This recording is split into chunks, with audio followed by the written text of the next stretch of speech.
We have here the balance. Looks like you're receiving some kind of a balance right here. Meron ka na ngayong self-control and this is you, no, na parang you're being patient here with yourself. Naiintindihan mo na rin yung sarili mo at mga pangyayari sa paligid mo. I love your energy because kalmado ka lang. There's serenity here. And I'm picking up that you're finding solitude.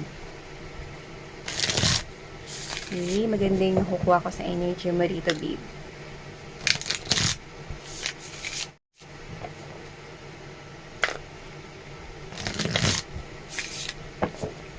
Look at this. Wow! Empress, you're having rebirth here. I can see na napapalibutan ka rito, no, ng abundance, and I can see that if wala ka pa sa state na ganito, you are about to experience that state of being in a balanced life. I'm getting that this is you. Ayan, no? Maaring ikaw ay single mom or single dad, but doesn't have to be. The message that I'm getting right here generally is this you, no? Na ikaw ay merong rebirth at may new beginning na ginagawa para sa iyong buhay rito. So, I can see a lot of greeneries right here. So, nakikita ko rito that you are wanting stability here in your life. You're creating here some kind of a perfect life right here for you. Yeah. What do you think is perfect life for you? Yun yung kini-create mo dito for yourself. Oh, yeah, I have here the King of Air energy. Someone here, I'm getting a divine counterpart. Maybe this is your divine counterpart here. Maybe this person that tried to cut you in the past. Maybe this person is cold-hearted right here in the past. I'm getting that in the past. But whoever this King of Air energy, this person is making a decision to come towards you. Speak his or her truth. This person is about to tell you something with honesty. Okay? Something to do with the truth, something to do with the clarity. Okay. Oh. That divine counterpart with the Page of Fire is communicating with you with a lot of passion. Page of Fire energy. Okay, so this person is really motivated. This person is really sure na pupunta siya sa'yo.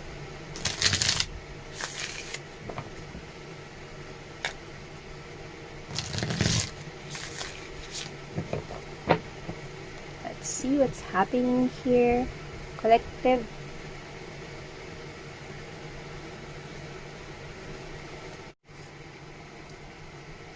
I can see reconciliation.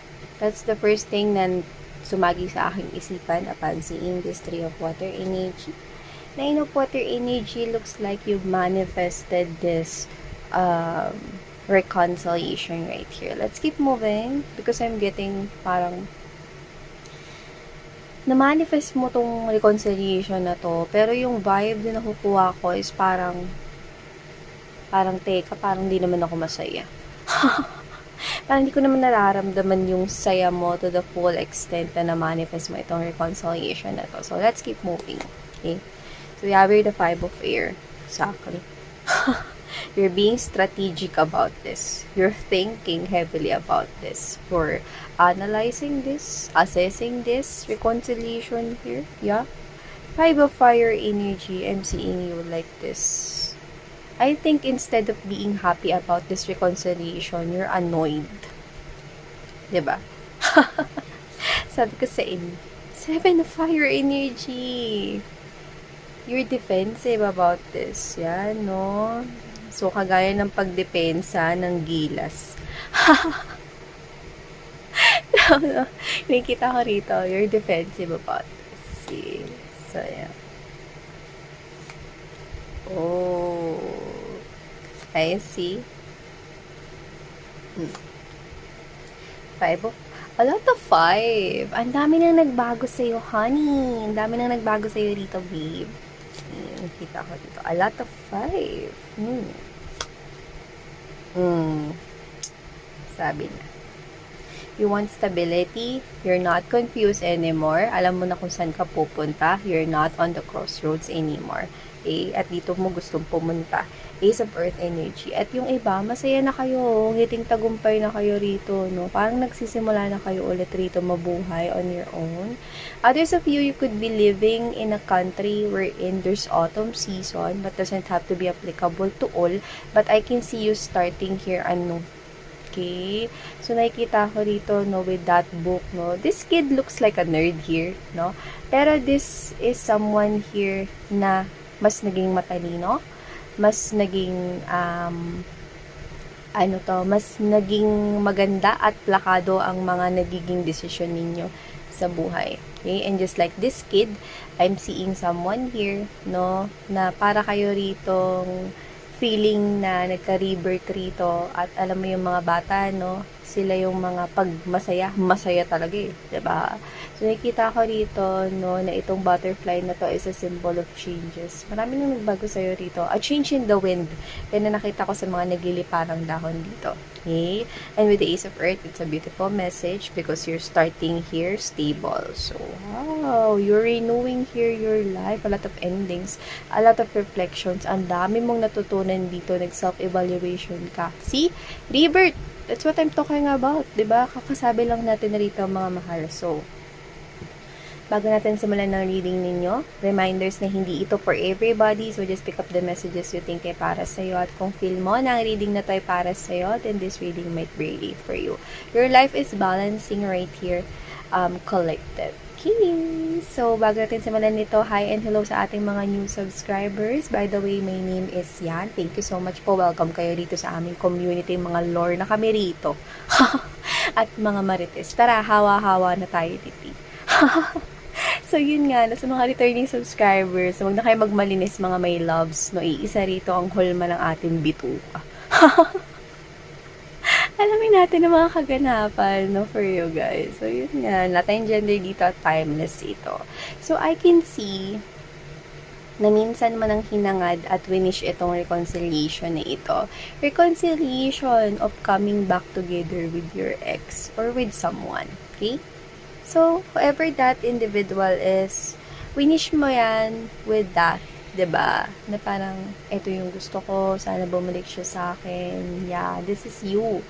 You're strongly put effort dyan, no? A lot of passion, a lot of paghahangad, a lot of pananalig, paniniwala, no? Kasi sobrang strong ng kagustuhan mo dyan sa reconciliation na yan. Ito na, natupad na. Kasi alam mo kasi, may tamang oras, may tamang panahon, may tama ring lugar, no, kung kailan matutupad ang mga kahilingan natin. So, ang tamang panahon ng pagkakatupad ng kahilingan mo na maaaring minsan mong hinangad ay ang pagbabalik ng isang tao na minsan mong minahal sa buhay mo. You've wished for that person to come back into your life and then it happened now. It's happening now. Nangyayari na ngayon. But look at your face, honey. It's like, winish ko ba talaga yun? Of course you did. At nakita nga natin yun dito. Winish mo yun. Pero nagdadalawang isip ka na ngayon. Yan, no? Nagdadalawang isip ka ngayon kasi hindi mo maalala na winish mo yun. Bakit? Magaling ka na kasi. Magaling ka na kasi from this heartache and heart pain, no? Hindi ka na broken-hearted about this. Hindi mo na hinahangad ang pagbabalik ng taong yan, whoever that person is, because you've learned a lot at nagbago ka na. Sobra na ang laki ng pagbabago mo. You're not on the crossroads anymore. Wala ka na doon, mga babes, no? Kasi ikaw ay nagsimula na sa buhay mo. And this is you. Hinangad ko ba talaga to? Winish ko ba to? No, hindi mo na maalala, no? Kasi this is you. Maybe you're trying to erase here the memories of the past. Especially kung painful yun. Okay? And to the point na sobra ka na rito, no, na naka-move on or you're healing here, you do not even remember, no, na minsan mo nang hiniling ito, no. And now, natutupad na or natupad na this person is reaching out, talking to you, and the thing that you wanna hear, na gusto mo sanang marinig long time ago, no? Na makipagbalikan siya sa'yo, hingin niya ulit ang second chance sa inyong relationship, mag-beg siya or makiusap, no, na ayusin ninyo, mag-start kayo all over again. It's all happening now. But you're thinking heavily about this. You're in defensive mode. Okay? It's like, oh, wish ko to siguro dati, pero ayoko na dito ngayon. Yan. No? So, whatever the case may be, King of Water energy, Justice, Nine of Earth energy. Justice here, you're telling me na alam ko na yung gusto ko, miss yan eh. Ayoko lang ng taong, basta lang andyan. Gusto ko yung taong bukod sa may passion, may pagmamahal para sa akin, is dapat may ano rin, may maganda ring hanap buhay, may stable rito na mga pangarap sa buhay, yung willing rito, no, na tumindig at manindigan sa aming relationship. King of Fire energy. Hindi lang yung basta lang na meron ako ditong katuwang, yun na yun. Okay? Kailangan ko rito, nagiging matalino ka rito eh. Ang kailangan ko pala sa buhay ko ay walang iba kundi ang taong tunay na magmamahal sa akin, yung magiging responsable dito sa relationship naming dalawa. Yon yung nakikita ko dito mga babes, no? So, alam mo na, no? Alam mo na yung gusto mo sa buhay rito. Kaya hindi mo na naiisip rito yung ex mo. Eh, kaya nga siya nagbalik dahil dun eh. Kasi hindi mo na siya naiisip. Yun. Yun, mga babes, no, ang pinakamalupit na paraan para magbalik sa inyo yung tao, no, kapag ka wala ka ng pakialam sa kanya. Okay? Yun yung nakikita ko dito. Yeah, masasaktan mo siya because nakikita kong i-reject mo siya. Five of Water energy, Queen of Air. Parang, sorry, pero wala eh. Hindi na kasi, wala talaga eh. Hindi na talaga kasi kita gusto. Wala na talaga akong nararamdaman para sa'yo. See, you're releasing this. And you are being guided by the angels and spirit guides, no, na tapusin yan, ayun, no, endings. Kasi meron ka ritong bagong simula. Okay, that person is not for you. Your angels and spirit guides want you to free yourself here.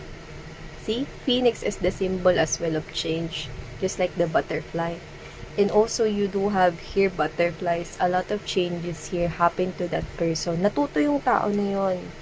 Eh, kung sino man yung kakunik mo, natuto siya sa inyong separation, sa inyong paghihiwalay, sa bagay na nangyari sa inyong dalawa. Natuto siya rito, kaya siya nagbabalik. Pero masasaktan mo siya kasi magdidesisyon ka na ikat siya sa buhay mo. Kasi hindi na ito yung wish mo. Hindi na ito yung wish mo. Ayaw mo maging plastic dito. Ayaw mo magpatuloy sa relationship na to kasi wala ka namang nararamdaman. Alam mo na, natuto ka ni. Diba? Bakit ako mag-aksaya ng oras at panahon sa isang tao na wala na akong nararamdaman? Na hindi ko na gustong makasama sa buhay ko. Gusto ko na ng bago at yun. Nagpapakatotoo ako sa sarili ko, period. Kinikita ko rito sa inyo, collective. So, nakikita ko rito that you want someone here na hindi lang kayo basta mahal. Na hindi lang dito basta may masabing boyfriend or girlfriend or magka-in relationship kayo. Kundi yung taong tunay na paninindigan ka, no, sa unang araw na ipahiwatig niyang minamahal ka niya sa salita, sa gawa, no? Isang panata. 'Di ba? Yung panghabang buhay, yung taong masigasig, masipag, itataguyod ang pamilya. Yung tao ritong matured mag-isip at hindi basta lang pakikinggan ng sarili, kundi makikinig rin sa opinion mo at sa opinion rin, no, ng bawat isa. So, yun yung gusto mo rito, no? So, I can see you rejecting this past person here, coming back around. Because this person will come back here. That's what I'm getting. So, whoever energies are resonating here with me, wala na kayo rito sa punto ng buhay ninyo na hinahangad nyo pang bumalik ang ex ninyo, pero nangyayari na. Mangyayari na. at pwedeng nangyari na. So, whatever the case may be, wala ka naman na ritong parang goal na saktan siya. Pero dahil sa rejection na gagawin mo, honey, you're hurting this person here. You are about to hurt this person, but nagpapakatotoo ka lang naman sa sarili mo. Yeah. Okay? So, it's okay, to be true here with this decision kasi ito naman talaga yung dapat na mangyari. Diba? Grabe, ang dami mo na natutunan dito sa relationship na to. Ang dami mo nang natutunan dito sa mga pangyayari na ito. And I'm seeing you here growing, healing. You know what you want. You know who you want. Okay lang, maghahantay ako dito ng taong talagang feeling ko na nararapat dito para sa akin. Okay lang. Yan. And this is you. Ayaw mo man, pero you're pushing this past person away. Yeah, this is once your wish. This is once your manifestation. Pero, that's all in the past. Okay? This person has to learn lessons here at kailangan niyang kumpletuhin dito ang libro ng kanyang mga spiritual lessons. This person will get hurt, yes, but it's part of the lecture. Yeah, lecture of life. Okay? So, thank you so much, Collective. I'm really happy seeing you here. Happy moving forward here with your life. You're laughing, tumatawa ka, masigla ka na ulit, masaya ka na ulit. I'm getting you here na nagkakaroon dito ng mga positibong pagbabago sa buhay mo. So, ipagpatuloy mo lang yan, Collective. Sarang ngayon, love and light. Annyeong!